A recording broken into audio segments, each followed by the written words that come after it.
दिल्ली विधानसभा चुनाव में आम आदमी पार्टी को शर्मनाक हार का सामना करना पड़ा। यहां तक कि केजरीवाल सहित पार्टी के कई टॉप लीडर्स भी चुनाव हार गए।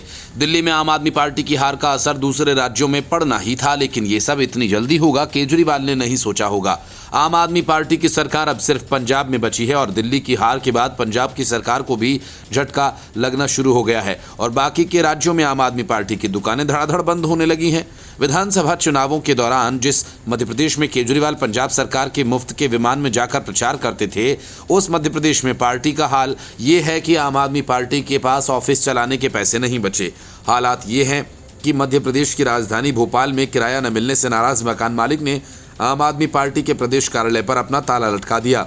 भोपाल में जिस मकान में आम आदमी पार्टी का ऑफिस खुला था, उसके मालिक को पार्टी की तरफ से 3 महीने का किराया नहीं दिया गया है, जिसके चलते पार्टी के कार्यालय पर ताला लगा दिया गया। बताया जा रहा है कि पार्टी की तरफ से 60,000 रुपए का किराया जमा नहीं करवाया गया। मकान के केयरटेकर का कहना है कि 3 महीने से किराया नहीं दिया, इसलिए ताला लगा दिया और आम आदमी पार्टी के कार्यकर्ता रात के अंधेरे में सामान निकाल कर नहीं ले जाए, इसलिए दीवार के पास पोकलिन मशीन भी लगा दी है। आम आदमी पार्टी का भोपाल में ये प्रदेश कार्यालय सुभाष नगर में बना हुआ है। मध्य प्रदेश में सिंगरौली की महापौर रानी अग्रवाल आम आदमी पार्टी की प्रदेश अध्यक्ष हैं। उन्होंने निकाय चुनाव में महापौर का चुनाव जीतकर एमपी में आम आदमी पार्टी की जोरदार एंट्री कराई थी। हालांकि बताया जा रहा है कि जब उनसे भोपाल कार्यालय में ताला लगने पर सवाल किया गया तो उन्होंने इसकी जानकारी नहीं होने की बात कही। तो वहीं मध्य प्रदेश में पार्टी के दूसरे पदाधिकारियों ने भी फिलहाल जानकारी से इनकार किया है। दरअसल इसे दिल्ली विधानसभा चुनाव में आम आदमी पार्टी की करारी हार के असर के तौर पर देखा जा रहा है। दिल्ली में 10 साल से भी ज्यादा वक्त तक शासन करने के बाद 2025 में हुए विधानसभा चुनाव में आपको हार का सामना करना पड़ा था। दिल्ली में बीजेपी ने 27 साल बाद सत्ता में वापसी करते हुए आम आदमी पार्टी को हराया था। दिल्ली विधानसभा चुनाव में आप 70 में से 22 सीटों पर सिमट गई। यहां तक कि अरविंद केजरीवाल नई दिल्ली सीट से चुनाव हार गए। मध्य प्रदेश में आम आदमी पार्टी पिछले 2 विधानसभा चुनावों से अपने प्रत्याशी मैदान में उतार रही है, लेकिन अब तक यहां कोई खास सफलता नहीं मिली है।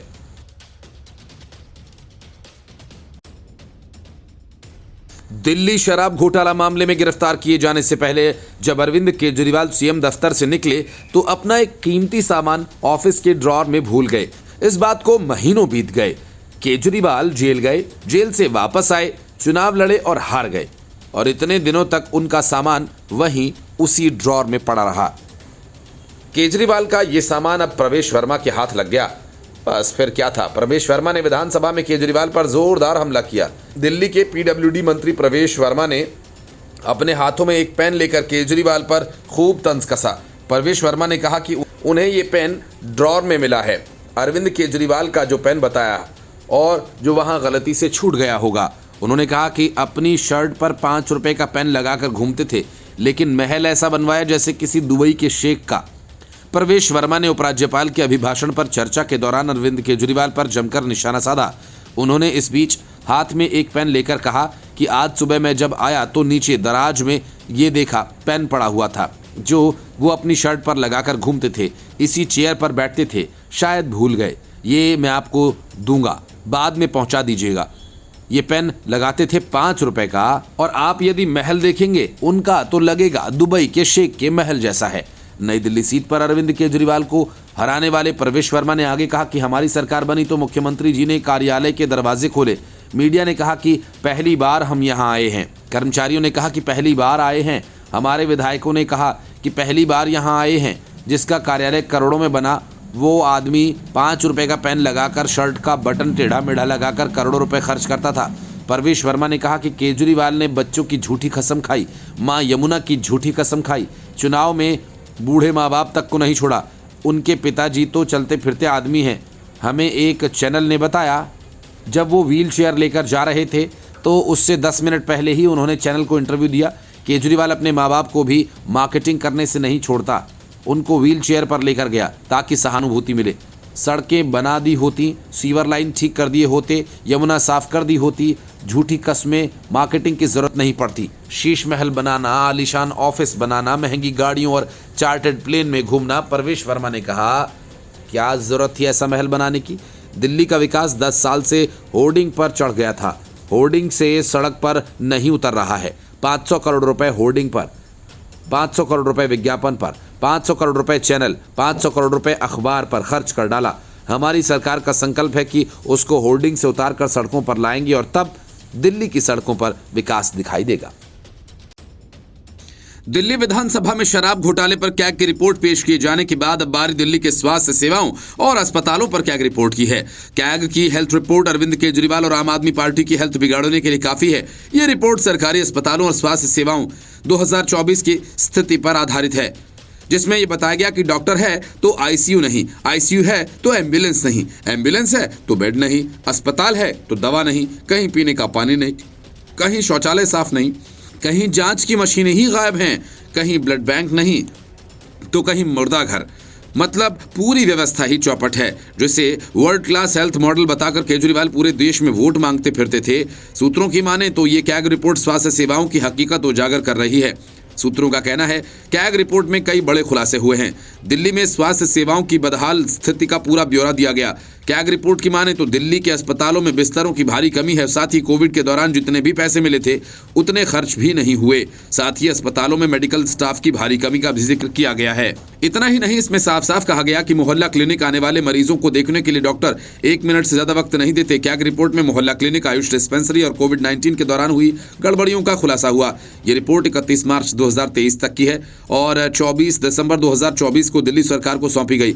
रिपोर्ट में आम आदमी पार्टी के स्वास्थ्य मॉडल की कमियों को उजागर किया गया। साथ ही कोविड-19 के दौरान फंड के कम इस्तेमाल और अस्पतालों में बुनियादी सुविधाओं की कमी पर भी सवाल उठाए गए। इस रिपोर्ट के मुताबिक राष्ट्रीय राजधानी के 21 मोहल्ला क्लिनिक में टॉयलेट नहीं, 15 में पावर बैकअप नहीं, 6 में जांच के लिए टेबल नहीं, 12 में मोहल्ला क्लिनिक दिव्यांगों के लिए सुलभ नहीं है। आयुष डिस्पेंसरी की बात करें तो 49 में से 17 में पावर बैकअप नहीं, 7 में शौचालय नहीं, 14 में पीने के पानी की सुविधा नहीं। कोविड-19 के दौरान केंद्र सरकार ने दिल्ली को 787 करोड़ 91 लाख रुपए दिए, लेकिन दिल्ली सरकार ने सिर्फ 582 करोड़ 84 लाख रुपए का ही इस्तेमाल किया। पीपीई किट्स, मास्क जैसी जरूरी आवश्यक वस्तुओं के लिए 119 करोड़ 85 लाख रुपए मिले थे, उनमें से 83 करोड़ 14 लाख रुपए खर्च ही नहीं हुए। दिल्ली सरकार ने 2016-17 से 2020-21 के बजट में 32,000 नए बेड्स जोड़ने का वादा किया था, लेकिन कैग रिपोर्ट के अनुसार सिर्फ 1,357 बेड्स ही बढ़े। दिल्ली के बड़े अस्पतालों में बेड्स की भारी कमी रही। कई अस्पतालों में बेड ऑक्यूपेंसी 101% और 189% तक रही। इसका मतलब एक बेड पर एक से ज्यादा मरीजों को रखा गया, मरीजों को फर्श पर लिटाया गया। स्वास्थ्य कर्मचारियों की भी भारी कमी है। 8,194 पद खाली पड़े हैं। नर्सेज की 21% और पैरामेडिकल स्टाफ की 38% कमी है। लोकनायक अस्पताल में जनरल सर्जरी के लिए 2-3 महीने और बर्न प्लास्टिक सर्जरी के लिए 6 से 8 महीने की वेटिंग है। Rajiv Gandhi super speciality hospital में 6 ऑपरेशन थिएटर्स, आईसीयू बेड और डॉक्टर्स हॉस्टल बेकार पड़े हुए हैं। जनकपुरी सुपर स्पेशलिटी हॉस्पिटल में 7 मॉड्यूलर ऑपरेशन थिएटर हैं। सीसीयू बेड और ब्लड बैंक काम नहीं कर रहा। दिल्ली के 27 अस्पतालों में 16 में ब्लड बैंक नहीं, 8 में ऑक्सीजन की सप्लाई नहीं, 15 में मुर्दा घर नहीं, 12 में एम्बुलेंस सेवा नहीं, कई एम्बुलेंस में जीवन रक्षक उपकरण नहीं। सरकारी खरीद प्रक्रिया में नाकामी के कारण अस्पतालों को 33 से 47% जरूरी दवाएं खुद खरीदनी पड़ती हैं। Bureau report, news of India.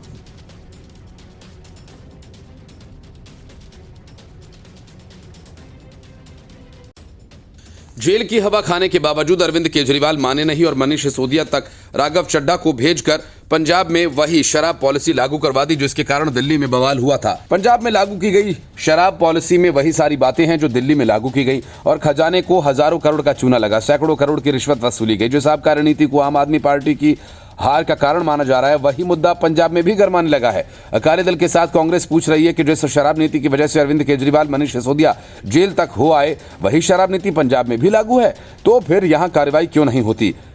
जब इस नीति से दिल्ली में राजस्व का नुकसान हुआ तो यहां कैसे नहीं हो रहा? दोनों दलों ने पंजाब में नई शराब नीति की समीक्षा करने और सीएजी रिपोर्ट पेश करने की मांग की। इससे मुख्यमंत्री भगवंत मान की मुश्किलें बढ़ने वाली हैं। हालांकि दिल्ली की पूर्व मुख्यमंत्री आतिशी एक दिन पहले उन्होंने कहा था कि जो नीति दिल्ली में लागू की गई थी वही नीति पंजाब में आज भी लागू है, जिससे वहां सरकार को फायदा हो रहा है।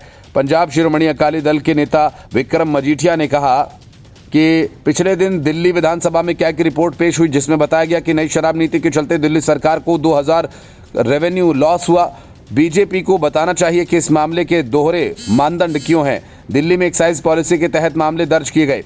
अरविंद केजरीवाल, मनीष सिसोदिया समेत कई को जेल भेजा गया, लेकिन वही नीति पंजाब में लागू है, वहां किसी की गिरफ्तारी नहीं की गई। सुखबीर बादल ने कहा कि सीएम भगवंत मान को बताना चाहिए कि नई शराब नीति के कारण पंजाब में 3 सालों में कितना नुकसान हुआ।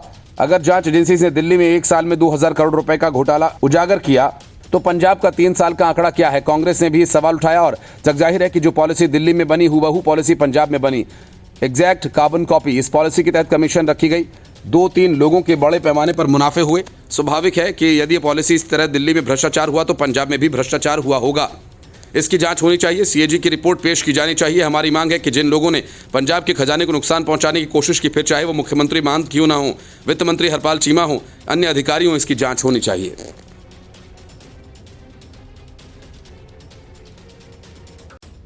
भगवंत मान पंजाब की सरकार को कैसे चला रहे हैं, इसका अंदाजा तो तभी लग गया था जब खुद सीएम को पता चला कि जिस विभाग के लिए उन्होंने एक कैबिनेट मंत्री बना डाला वो विभाग है ही नहीं। बड़ी बात यह कि मंत्री कुलदीप धालीवाल भी बिना विभाग के 2 साल तक कुर्सी तोड़ता रहा। 2 साल बाद जैसे ही भगवंत मान को इसका पता चला, झटपट अपनी गलती सुधारी और सही ठहराने लगे खुद को। अजीब किस्म की दलीलें भी दी, लेकिन भगवंत मान और उनकी सरकार की जितनी फजीहत होनी थी वो हो चुकी।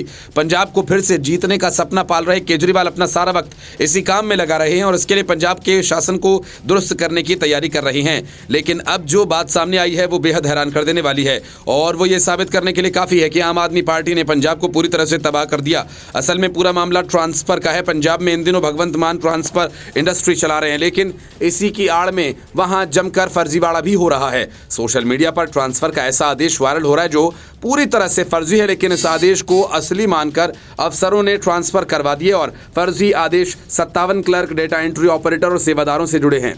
शिक्षा विभाग से जुड़े इस आदेश को जिला शिक्षा अधिकारियों ने अमल में लाना भी शुरू कर दिया।